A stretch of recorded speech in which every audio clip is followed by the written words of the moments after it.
This agency is the future of espionage in Britain.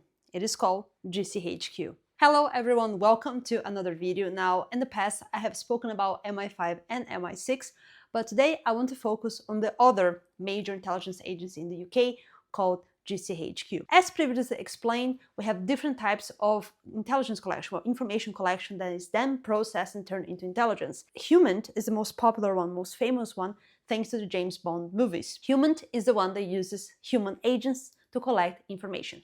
But another method of collection that became increasingly more popular ever since World War II is SIGINT, which is signals collection. Now, SIGINT works by collecting and decrypting signals, communication via signals. And this could be radar, this could be phone calls, this could be emails, a range of things. GCHQ was created exactly for that. Now, its origins, they can be traced back to 1919, so right at the end of World War I, but it was only during World War II that they really came to their full potential, thanks to Ultra. Ultra was a secret coded message that the Germans were using during World War II.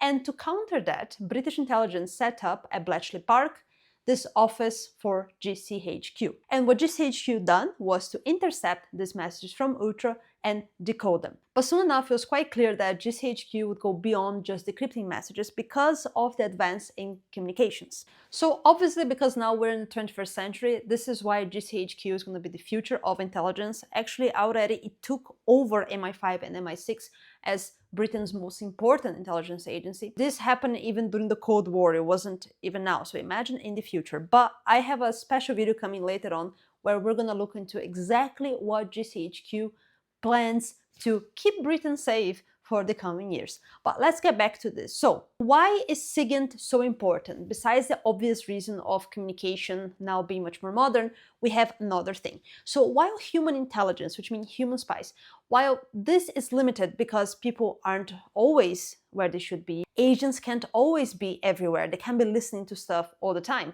But SIGINT, especially nowadays, it can, right? It can be monitoring you 24/7 through internet. And this is revolutionary because it now means that we have a possibility to collect every inch of data from people. But that creates a problem that is unique to SIGINT, which is the problem of too much data. So while it is an advantage that we can get so much data, it has been impossible to process through all of that information because, believe it or not, British intelligence didn't have enough human agents qualified to work on this. But this problem is quickly getting solved by AI, which, as we're going to discuss on the next video, is going to change things forever on the realm of signals intelligence. It is also worth noting that SIGINT is a passive collection method. That means that it can be collected without anyone doing anything. You don't need to actively send agents to the field. You don't need to do anything. You just collect it passively. And that's a great thing because through SIGINT, it's possible to collect data from other countries or other agencies or whatever the enemy is perceived to be. It's possible to do it without the enemy knowing you're collecting this. Because how are they going to know that you intercept their phone calls and their emails, right? Or their social media. And then with social media, you enter on a different realm, which is OSINT, open source intelligence, but that's something else for another video. SIGINT also offers very little political risk compared to human because you can't catch a spy red-handed with SIGINT. And another advantage is that it can collect data from targets that are hundreds and hundreds or even thousands of kilometers distance. Now, I have two excellent sources of information here about SIGINT and about GCHQ. The first is this journal paper. I'm going to leave the name in the description. It's called Introduction on the Importance of Signals Intelligence in the Cold War. Very interesting. It's from the Journal of Intelligence and National Security. And the second one is this book I really like. It's called GCHQ. It's written by Richard Aldrich. Now, I'm quite sure I have mentioned maybe one of his books before in my channel, but I will be talking about him a lot in coming videos because he's one of the biggest academics in the field of intelligence, right next to Christopher Andrew. I already introduced him to you guys here, and many other names you'll be hearing as time goes on. So I'm going to leave the name of this book on the description as well. And there's a page here on the book, right? It's quite interesting, this chapter. They're called Unmasking GCHQ, the ABC Trial. And they say something very interesting, right? That in the 1970s, so we're talking 50 years before now, with all this mainstream AI and other things, the news source at the time was telephone calls, because before that you had cable telephone calls. But in 1970s, new technology made it possible to use microwave towers and satellites to spread phone calls. So that meant that the calls were on the ether, and that would be easier to gather and collect than if they were going through a sealed cable that was much harder to intercept. It is around that time inconceivable volumes of data were collected. So that's where the major problem began, but problem that is now getting sorted thanks to AI.